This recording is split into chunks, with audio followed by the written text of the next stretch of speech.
Hi, this is Jeff Holsinger.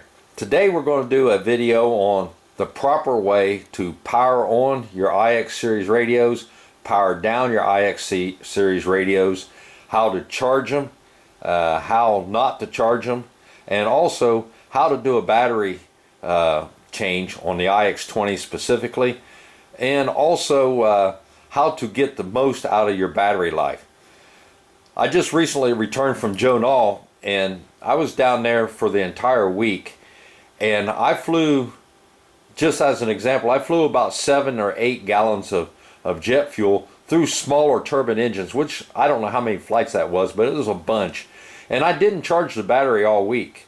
I flew several times every day, and I kept the radio in sleep mode. And we'll go through that sleep mode process here in a few minutes, but I get asked the questions all the time. Guys will say, my batteries are flat, I can't even get through the day with my transmitter. And I find that odd. So let's go through some simple little steps on what to do to get the most out of battery life, and a proper way to charge your transmitter, and possibly you're not getting a full charge when you charge your transmitter. So we'll do some examples here. Just bear with me. I'm going to show you the proper way to turn the radio on. Obviously most people probably get it, but let's just do it anyway. It's a long press.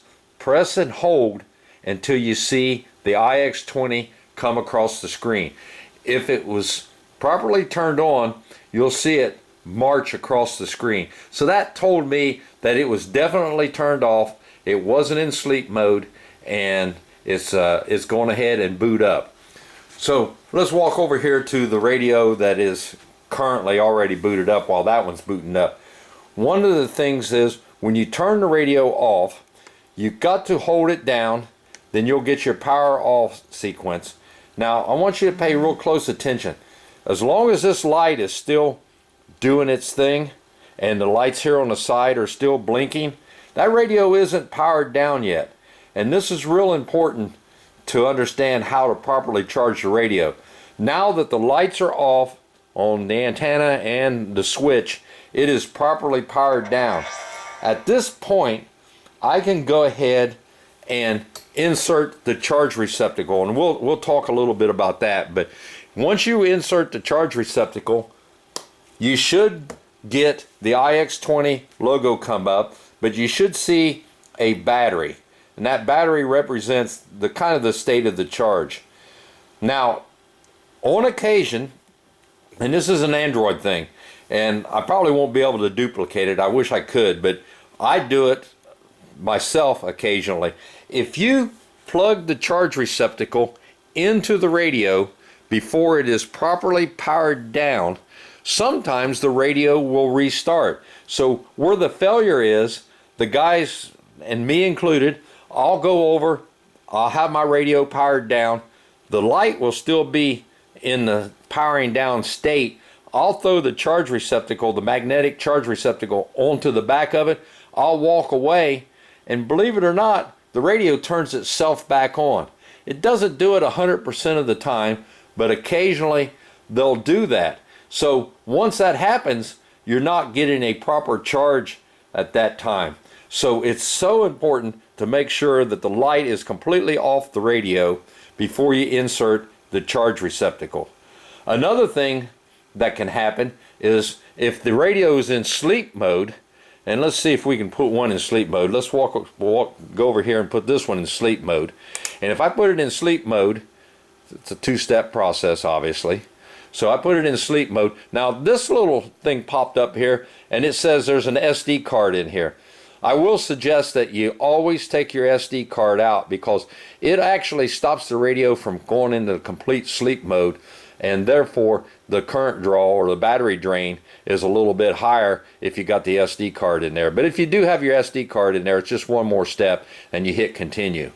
But what you don't want to do right now when it's in sleep mode is, you think your radio's off, and I do this occasionally, it's not off, because you can see this light's kind of like a little heartbeat. If I walk over now and I throw the charge jack onto the back of the radio, guess what? It just turned on. So I've done this. I've put the charge jack on, walk away, and think that I'm charging my radio. Well, guess what? I just turned my radio on from the sleep mode by inserting the charge cord. So therefore, I'm not getting a proper charge. So that's one of the things I want to talk about the most, is make sure that your radio is fully powered down before you ever insert a charge cord. And that way you'll always get a proper charge. This happens to me, and I know it happens to a lot of people, because they'll bring me radios and say, my battery doesn't take a charge, I charged it all night and it's only at 55%. And I know exactly what happened is they've either had it in sleep mode, inserted the charge cord, or on occasion when you insert the charge cord before the radio is properly powered down, it will power back up. You walk away and you don't know this. So anyway, that's the proper way to charge the radio. Now, this is what I do. This is the charge cord that basically comes with your Spektrum radios. It passes data and power also. I find that the ones that pass data and power tend to be more apt to turn your radio on when you stick them on the back of it rather than going into charge mode.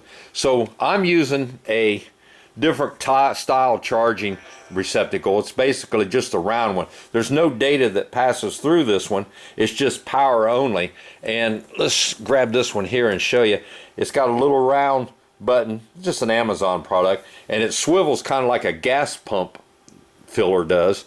So all you got to do with this one is, I know that I'm plugged in because it's lit up blue. I just get it close and it powered on the radio. So or it went ahead and initiated the charge state. So I'm not worried about data with this cord. It's just a charge cord, and it just comes on and off real easy. So I kind of like those a little bit better than the one that comes with the radio, because I leave my charge cord laying around on my bench once in a while, and this is magnetic, and you'll get particles in here, dirt and things like that. And I have on occasion went and inserted the charge cord, and it never really made contact to where it would charge. This guy right here has just got the outer ring and the center ring, and it's always going to make contact when you charge to it. So you know, you can look these up on Amazon. It's up to you whether you use the one that come with your radio or this one. I like these a little bit better because they're not as hard to put on. They don't seem to get the dirt in them and cause you to have a connection issue when you do insert your charge cord.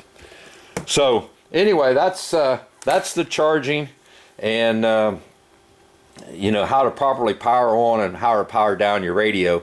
Now the batteries are available.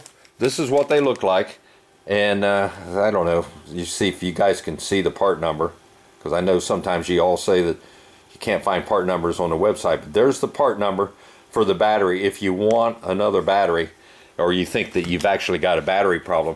But if you guys ever catch me at a fly-in or something like that, I'll give you a battery to use during the fly-in, and I have the ability to cycle the battery and tell you, it takes time, but I'll tell you whether or not your battery is good or bad, and then we can swap batteries back, and then you can go on. But you're welcome to use a battery during the fly-in while I cycle your battery and tell you whether your battery's good or bad. So let's talk about how to get the battery out of these radios. For time purposes, I've already taken the 1.5 millimeter screws out. So once the screws are out, you just literally tap the radio like this with your hand, and you'll see that it starts to come out. Once it starts to come out, it's a module, and you take the battery out. Now pay very close attention to the polarity of the plug. It only will plug in one way, but it's still a good idea to always make sure that you look at the polarity, write it down, mark it down, or whatever, so that if you're trying to plug it in backwards, you don't accidentally make a connection temporarily. It won't plug in backwards, but if you really work at it and force it, you may get across the pins in reverse polarity, which is a bad day. So anyway, the wires fold back. There's a little spot in here that you tuck the wires in. Then once you get the wires tucked back in, let's see if I can, doing this by myself. So once you get the wires tucked back in, yeah, You just shove it back in, and then you insert your screws, and you're good to go. So that's how you change the battery. That's how you turn on and off the radio, and some tips on how to charge the radio. It's always important to charge the radio, you know, with it completely powered down. Now I'm going to show you one more thing while it's on my mind. These radios are basically identical, but there's two different sleep modes. This one is a single tap, okay? Put it in sleep. It says it's got an SD card in there. Most of you won't see that, just ignore that part. And the radio went to sleep. Now, this radio is a double tap to put it to sleep. But let me show you if I single tap it. If I single tap this radio, it's not really asleep. It just kills the screen. The screen's off, the radio's still on. Some guys do that while they're flying to get extended battery length. So be sure that you've got your radio either set up on single tap or double tap. This one takes a double tap, this one takes a single tap, but they perform the same function. To wake any of your radios up from sleep, it's just a single tap. To put this one completely to sleep, it's a double tap. So it's a quick double tap, swipe. Now it's going to be completely asleep. And the way you can tell that you're not transmitting RF at that time is you look at the antenna LEDs and it's a slight heartbeat. Again, if you guys got any questions, please just email me or whatever. I know this was kind of the basic stuff, but I get asked this question all the time about battery and battery life. I guarantee you, if you properly charge your radio and you put your radio to sleep, you can fly all weekend and never have to worry about charging this transmitter. Take the SD card out because that draws a little more power. Make sure that it's properly put to sleep, and make sure that you properly charge your radio in the completely off state so that when you start out with 100% battery. This radio was an early production beta radio, which is probably on the neighborhood of 4 years old, maybe a little bit older now, and the battery is completely good in that radio, and it's probably got 5 times the hours on it than my flying radio does. So you should never really have to have a battery issue if you follow these simple steps.